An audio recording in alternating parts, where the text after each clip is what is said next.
잠언 16장 31절에 보면 백발은 영화의 면류관이라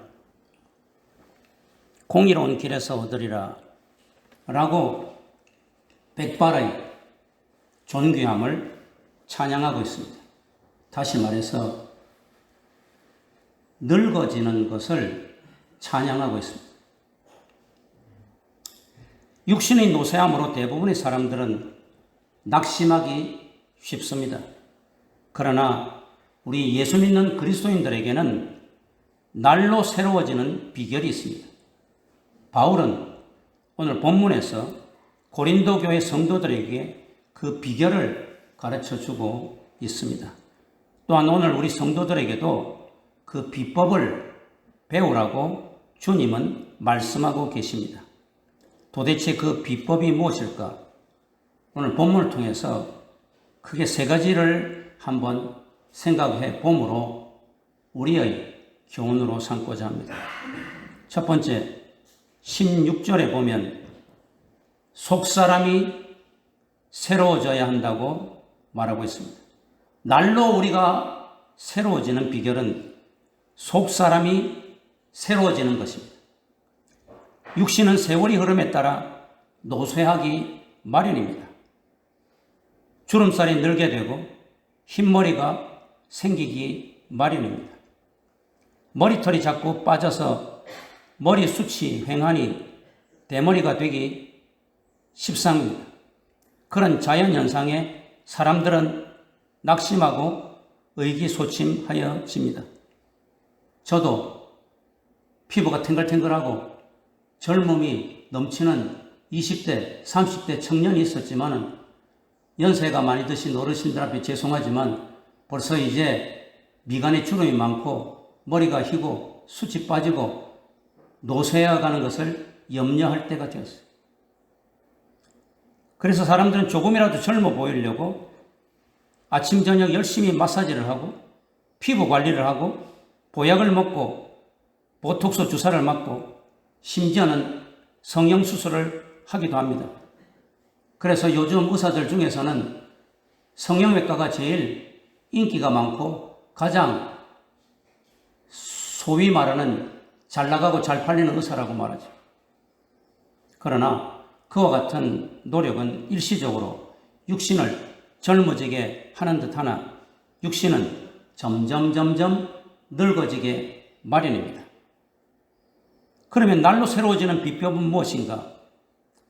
육신의 노쇠로 인하여서 낙심하지 않는 것입니다.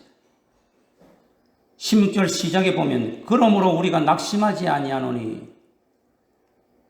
라고 낙심하지 아니하는 이유를 사도 바울은 다음 구절과 문맥에서 밝히고 있습니다. 즉 기력은 세월과 시련을 못 견딥니다. 자연현상은 어쩔 수 없는 것이라는 사실을 깨달으라는 것입니다.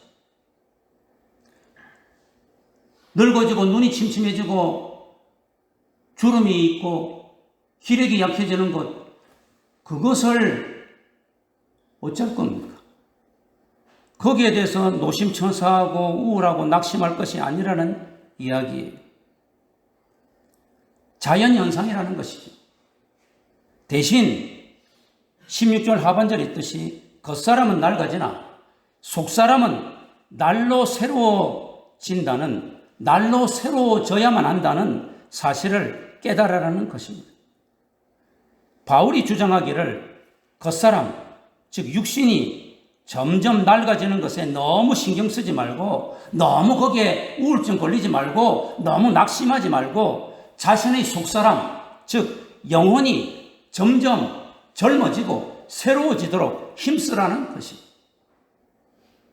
사람은 환난이나 역경을 겪게 되면 특별히 겉사람이 낡아지기 마련입니다.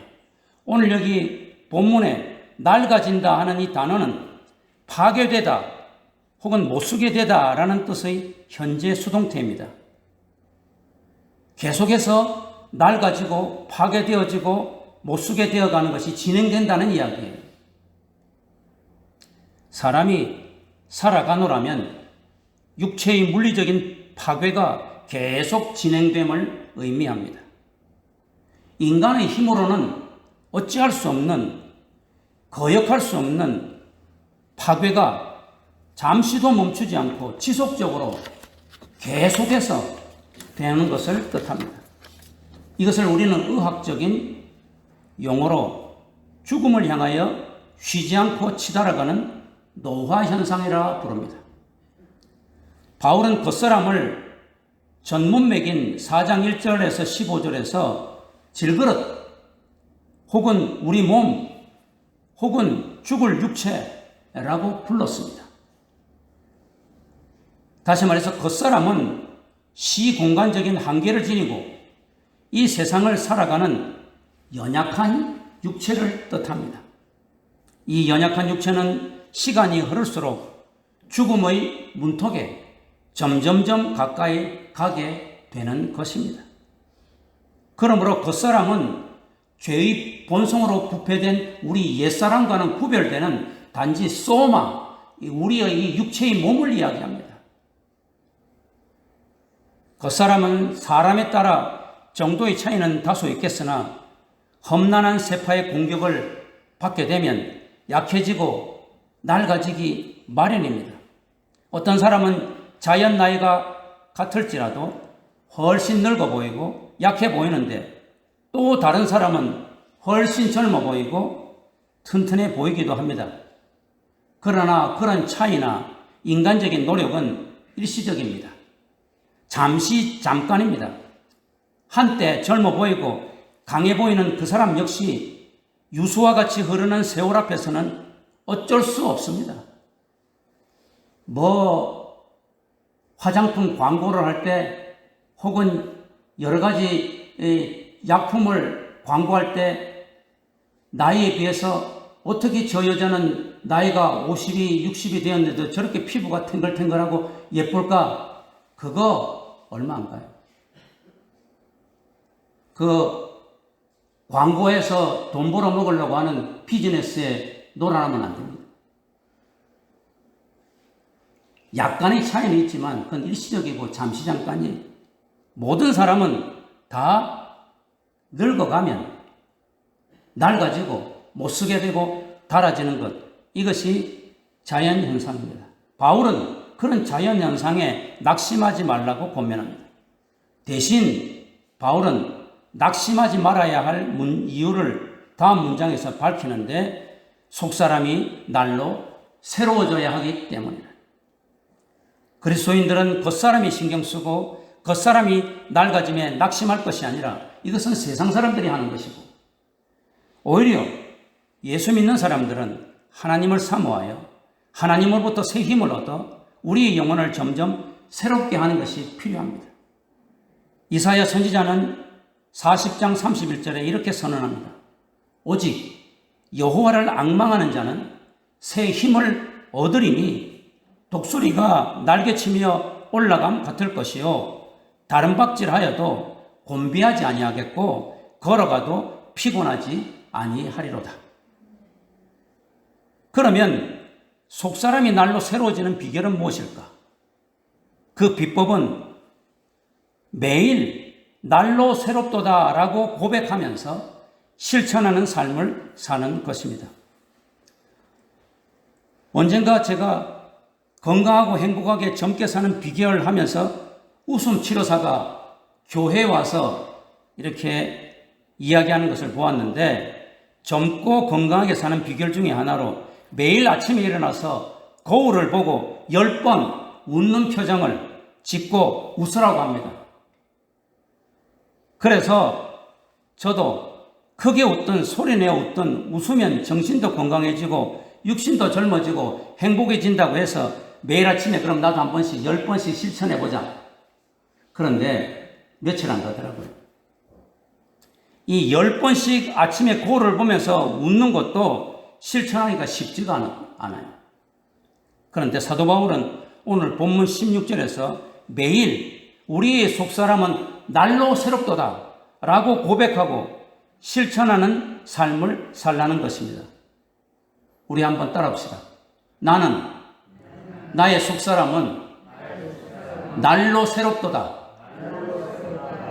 아침마다 이렇게 고백하고 선언하라는 것입니다.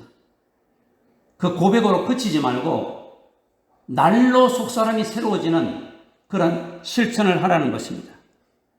다시 말해서 이 5장 1절 10절에 있는 이 본문의 후문맥에 나오는 부활의 몸을 고백하며 사모하는 삶을 살라는 것입니다. 오늘 여기 5장 1절에 보면 만일 땅에 있는 우리의 장막집이 무너지면 하나님께서 지으신 집, 곧 손으로 지은 것이 아니요 하늘에 있는 영원한 집이 우리에게 있는 줄 아느니라. 하늘에 있는 집, 하나님이 지어주신 집, 이건 무엇을 이야기하는가 하면 부활의 몸을 이야기합니다. 2절에 보면 참으로 우리가 여기서 탄식하며 하늘로부터 오는 우리 처소로 덧입기를 간절히 사모하노라. 우리 처소로 덧입기를 간절히 사모하노라. 이 말도 부활의 몸을 이야기합니다. 그러니까 우리는 하나님 나라에서 부활의 몸으로 살 것인데 그 부활의 몸을 현재 간절히 사모하면서 날마다 고백하면서 살라고 하는 이야기입니다. 부활의 몸은 시공간을 초월한 특별한 몸입니다. 하늘나라에서 영원히 간직하고 살 몸입니다. 부활승천하신 예수님께서 가진 영광의 몸입니다. 그래서 예수님께서는 문을 꼭꼭 걸어 잠그고 있는 제자들 앞에도 나타나셨고 구름 타고 올라오시기도 하고 구름 타고 올라가시기도 하고 시공간을 초월하는 영광스러운 몸이 부활의 몸인데 예수님과 똑같은 그 부활의 몸을 우리가 장차 갖게 될 것이라는 사실입니다. 성도들은 이 부활의 몸을 믿음으로 고백하고 아침마다 날로 새롭도다 할 때마다 나는 이제 부활의 몸을 곧 가질 것이다. 지금 현재도 내가 부활의 몸을 내가 갖는 거야 라고 고백하고 그 부활의 몸을 매일 사모하는 삶을 살라는 것입니다. 아침마다 일어나서 또 주름살이 하나 더 늘었네. 흰머리가 더 많아졌네. 대머리가 점점 되어가네. 그거 관심 쓰면서 고백하면서 근심하고 낙심하며 살지 말고 자연현상 그대로 내버려 두고 아침마다 일어나서 그 나의 낡아진 모습, 후패한 모습을 볼 때마다 날로 새롭도다. 나의 속사람이 날로 새롭도다. 고백하면서 부활의 몸을 기대하고 부활의 몸을 사모하면서 살라는 이야기입니다. 이런 실천적인 삶을 믿음으로 고백하고 사모하면서 살 때에 성령의 도우심이 있습니다. 나의 속사람은 날로 새롭도다 고백하며 살아갈 때에 성령이 우리를 도우셔서 어떤 외적인 환경의 열악함과 고달픔에도 불구하고 부활의 소망을 갖고 이 세상의 환경에 나의 겉사람이 낡아지는 것에 굴복당하지 않고 산다는 말이에요. 비록 칠흑 같은 어두움이 올지라도 코로나로 인하여 세상이 캄캄한 것 같을지라도 앞날에 소망이 없는 것 같을지라도 성령을 통하여 소망의 빛이 나의 마음을 환히 비춰줌으로 나는 날마다 새로워지고 부활의 몸을 날마다 소망하면서 살아갈 수 있다는 것입니다. 바울의 이 고백은 영원한 것을 사모함으로 자신의 속사람, 즉 영혼이 날로 새로워진다는 것입니다. 속사람은 육체와 구별되는 영적인 부분을 의미합니다. 바울은 복음을 전하러 온 천지를 다니면서 많은 환난과 고난을 받았기 때문에 겉사람이 남들보다 훨씬 낡아졌고 후패해졌습니다. 그러나 그의 속사람은 더욱 단단해졌고 새로워졌습니다. 왜냐하면 그는 영원한 천국을 사모하고 영원한 부활의 몸을 사모하며 그것을 제공하시는 하나님만 바라보며 하나님만 의지하며 살았기 때문입니다. 산꼭대기에 서 있는 나무는 평지에 있는 나무보다 더 많은 바람과 눈비로 겉모양이 왜소하고 초라해 보입니다. 그러나 그 뿌리는 더욱 깊이 땅에 박혀 매우 단단합니다. 아무리 강풍이 불어도 쉽게 뿌리가 뽑히지 않습니다. 마찬가지로 성도들은 단지 부활을 내 관념적으로나 피상적으로 생각하고 믿을 것이 아니라 겉사람이 낡아져가는 과정 속에서 날마다 속사람이 새로워짐으로 부활의 소망의 뿌리가 우리의 삶 속에 마음 속에 단단히 깊이 박혀야 하는 것입니다. 즉 현재적인 부활이 우리 고난의 삶 속에서 날이 갈수록 더욱 튼튼하고 풍성하게 부활에 대한 소망으로 연걸어 가게 해야만 합니다. 그러니 부활의 소망, 부활의 몸을 날마다 사모하며 사는 사람은 속사람이 강건하고 새로워지기 때문에 우리의 이 몸이 잠언에서 아까 말했듯이 백발이 영화의 면류관으로, 주름살이 영화의 면류관으로, 늙어진 노쇠한 모습이 영화의 면류관의 모습으로 보이는 것이. 그래서 사람들이 야, 저 사람 늙었는데 참 멋있게 늙었다. 빛이 나네. 참으로 고귀하다. 범접할 수 없는 기상이 있다. 그런 소리를 듣게 되는 거예요. 성도 여러분, 환난은 우리의 이 죄 많은 세상에 항상 있기 마련입니다. 환난은 우리가 우리 힘으로 막을 수 있는 것이 아니라 밖으로부터 오는 것입니다. 그러므로 우리가 막을 수 없는 외부적인 현상에 낙심하거나 의기소침하지 말고 우리의 속사람, 즉 우리의 영혼이 여호와 하나님께로 향해야만 합니다. 환난과 고통의 비바람이 거셀수록 속사람, 즉 우리의 영혼은 더욱 강해지기 마련이고 신앙생활은 깊어지기 마련입니다. 코로나가 2년째 계속됐을 때에 우리의 속사람은 더욱 깊어지고 우리의 믿음은 더욱더 풍성해지고 하나님을 향한 우리의 소망은 더욱더 깊어지는 것입니다. 속사람이 새로워지는 강도는 겉사람이 환난을 많이 받을수록 더욱 강하여지는 것입니다. 단풍이 더욱 아름답게 곱게 물드는 이유는 그해 여름이 강렬한 햇볕과 폭염으로 무지무지하게 더웠기 때문입니다. 네게부 사막의 복숭아가 다른 일반 복숭아보다 더 달고 맛있는 이유는 물이 부족하고 척박한 사막의 환경 속에서 속이 꽉 찼기 때문입니다.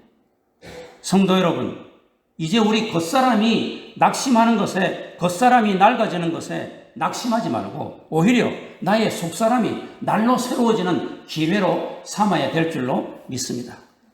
두 번째로, 날로 새로워지는 비결은 17절에 환난은 잠시요 영광은 영원하다는 믿음을 소유하는 것입니다. 사도 바울은 17절에서 우리가 잠시 받는 환난이 경한 것이 지극히 크고 영원한 영광에 중한 것을 우리에게 이루게 하매니라고 고백하고 있습니다.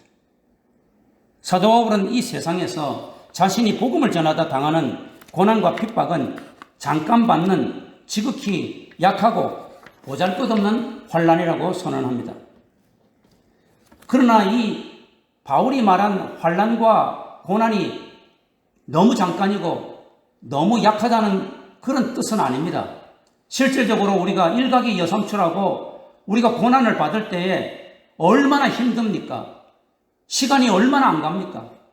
평소에는 하루가 금방 가는데 고난받을 때는 하루가 정말 한 석 달, 3년 되는 것 같지 않습니까? 그리고 얼마나 그 고난이 우리에게 힘듭니까? 그런데 이것이 고난은 잠깐이고 이것은 너무나도 약하고 보잘것없는 것이다. 바울이 선언했어요. 왜 그렇습니까? 이것은 자신이 누릴 장차올 영광, 이것과 비교해 봤을 때 이것은 일시적이고 잠시 잠깐이고 너무나도 약하고 보잘것없는 것이라는 것이죠.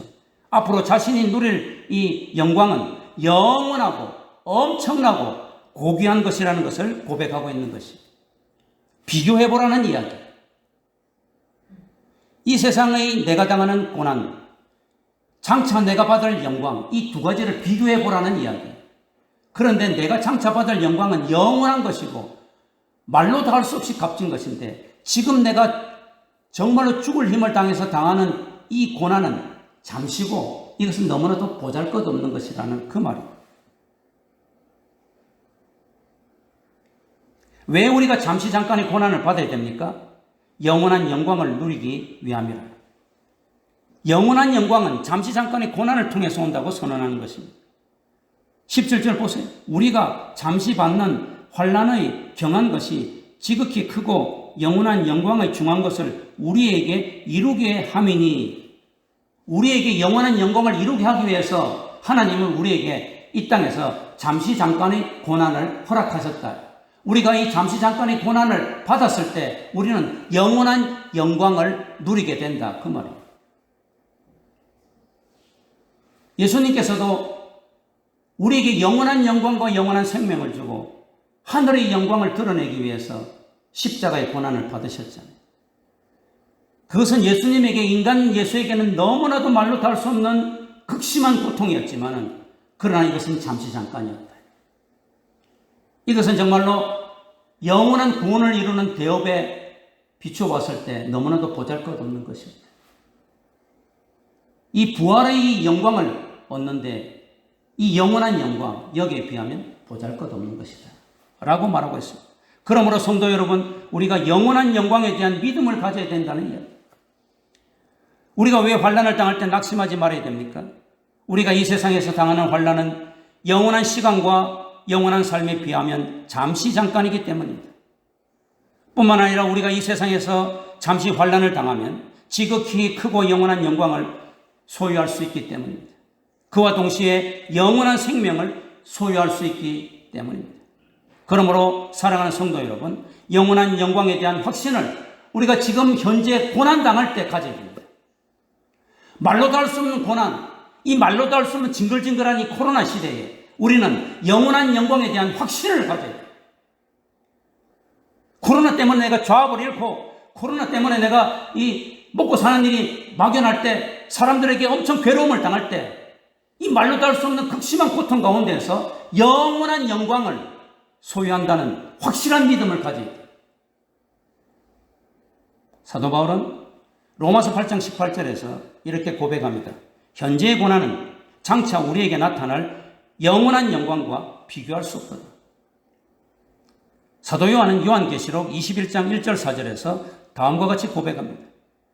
또 내가 새 하늘과 새 땅을 보니 처음 하늘과 처음 땅이 없어졌고, 또 내가 보매 거룩한 성 새 예루살렘이 하나님께로부터 하늘에서 내려오니, 내가 들으니 보좌에서 큰 음성이 나서 이르되, 보라, 하나님이 그들과 함께 계시리니 그들은 하나님의 백성이 되고 하나님은 친히 그들과 함께 계셔서 모든 눈물을 그 눈에서 닦아 주시나니, 다시는 사망이 없고 애통하는 것이나 곡하는 것이나 아픈 것이 다시 있지 아니하리니 처음 것들은 다 지나갔음이로라.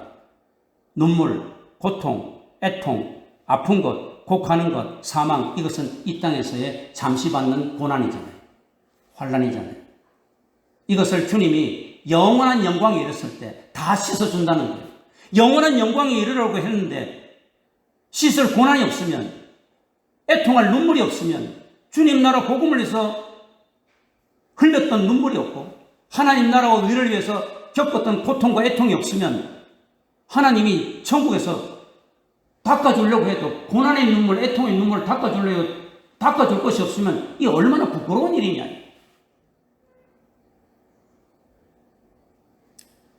사랑하는 성도 여러분, 우리가 영원한 영광에 대한 믿음을 갖는다는 것은 이 땅에서 누리는 것은 너무도 일시적인 것이라는 사실입니다. 이 세상에서 당하는 환난과 고통도 일시적이지만 이 세상에서 누리는 부귀와 영화도 일시적인 것입니다. 이 세상의 삶은 난과 일몽, 나무 밑에서 낮잠 한숨 자고 깨어나는 것과 같은, 남과 일몽과 같은 것입니다. 잠시 여행을 하는 나그네와 같은 그런 삶인 것입니다.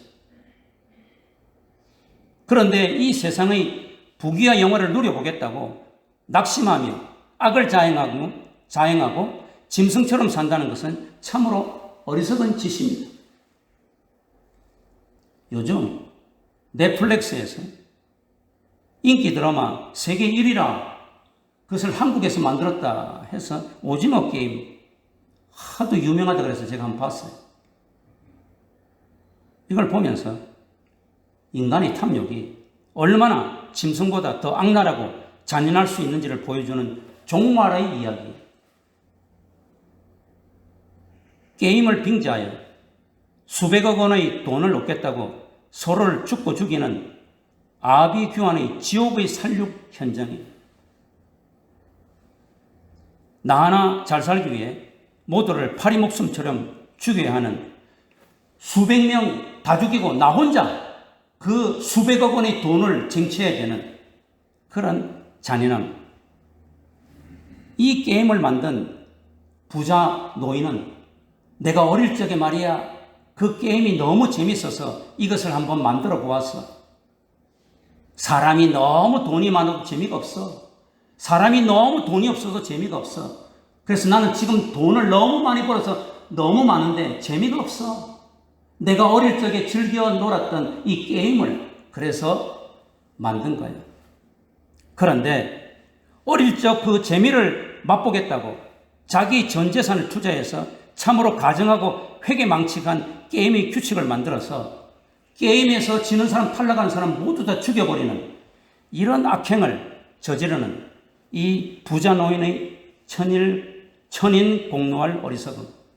마치 가상세계에서나 서슴없이 사람을 파리 목숨처럼 죽이는 것을 현실 세계에다 그대로 대입을 해가지고 사람을 죽이는 것이 아무것도 아닌 것처럼 하는 이 악한 마귀의 음모, 거기에 이 물든 이 젊은이들 또한 현대 사람들, 사람은 죽여도 아무 상관이 없어. 나의 목적을 이루기 위해서, 나의 탐욕을 이루기 위해서는 사람은 파리 목숨처럼 죽여도 되는 거야 하는 이런 천일공노할, 하나님이 진노할 이런 게임. 이것이 지금 온 세계 사람들이 좋다고 일이라고 희희낙낙하고 있는 거예요. 참으로 이 모두가 멸망의 구렁텅이를 향하여 달려가는 종말에 죄악된 인간들의 모습을 반영하고 있습니다. 이후 겉사람이 완전히 낡아져 이 세상을 하져갈 때 그들은 뒤늦게 깨닫고 후회해보아야 아무 소용이 없습니다. 히브리서 9장 27절에 한 번 죽는 것은 사람에게 정해진 것이요 그 이후에는 심판이 있으리라. 세 번째로 18절에 날로 새로워지는 비결은 보이지 않는 것을 사모하는 것입니다. 유명한 화학자 패러디는 연구 실험실에서 학생들에게 다음 시간까지 어머니의 눈물을 가져와라. 그 어머니의 눈물을 가져와서 그것을 분석하고 눈물 속에 있는 원소들을 모두 찾아내라고 말하였습니다. 학생들은 어머니의 눈물을 가져와서 열심히 분석했습니다. 거기에는 H2O, 물이죠. H라고 하는 수소와 그 다음에 O라고 하는 산소가 있었고 NaCl, 소금, 나트륨과 염소 Cl이 있었습니다. 선생님, H가 있고 O가 있고 NA가 있고 CL이 있습니다. 물과 소금이 있습니다. 자신 있게 학생들이 대답했습니다. 그러자 패러디 교수는 아니야, 그 원소들 외에 다른 하나가 더 있어. 그것이 제일 중요한 것이다. 이것을 발견하지 못하는 자는 A+ 받지 못한다. 학생들은 찾지를 못했어요. 패러디 교수가 말합니다. 그 원소는 사랑이다. 어머니의 눈물 속에 가장 중요한 원소는 사랑이다. 자식을 사랑하고 희생하고 헌신하는 사랑이다. 그 원소가 어머니의 눈물 속에 없다면 그것은 더 이상 어머니의 눈물이 아니다. 오늘 종말의 시대에 사는 사람들은 보는 문화에 익숙합니다. 우리도 보는 문화에 젖어 있어서 모든 것을 이 스마트폰과 컴퓨터와 또 여러 가지 색상과 색채로 교회도 열심히 변해서 보는 문화가 대단히 뛰어납니다. 그러나 이 보는 문화는 세속의 문화입니다. 보는 문화만 좋아하게 되면 마귀가 기뻐하는 문화입니다. 하나님이 창조하신 세계에는 보이지 않는 것들이 수두룩합니다. 더 나아가 영원한 세계의 모든 것은 보이지 않는 것들입니다. 그래서 오늘 여기 18절에 사도 바울이 우리가 주목하는 것은, 우리가 관심을 갖는 것은, 우리가 초점을 갖는 것은 보이는 것이 아니요 보이지 않는 것이다. 보이는 이 세상의 것은 특징이 잠깐이요 보이지 않는 것은 영원하다. 사랑하는 성도 여러분, 날로 새로워지기를 원합니다. 그 비결은 영원한 것의 시선을 고정시키는 것입니다. 보이지 않는 영원한 세계를 사모하는 것입니다. 그러면 우리의 속사람이 날로 새로워질 것입니다. 부귀영화의 상징인 솔로몬 왕은 전도서 3장 11절에서 하나님이 사람에게 영혼을 사모하는 마음을 주셨느니라 라고 고백하고 있습니다. 세상의 부귀영화를 전무후무하게 누렸던 솔로몬 왕이 말년에 모든 것이 헛되고 헛되다라고 탄식하면서 전도서를 기록하였는데 그의 결론은 사람이 영혼을 사모하는 마음을 가져야 된다.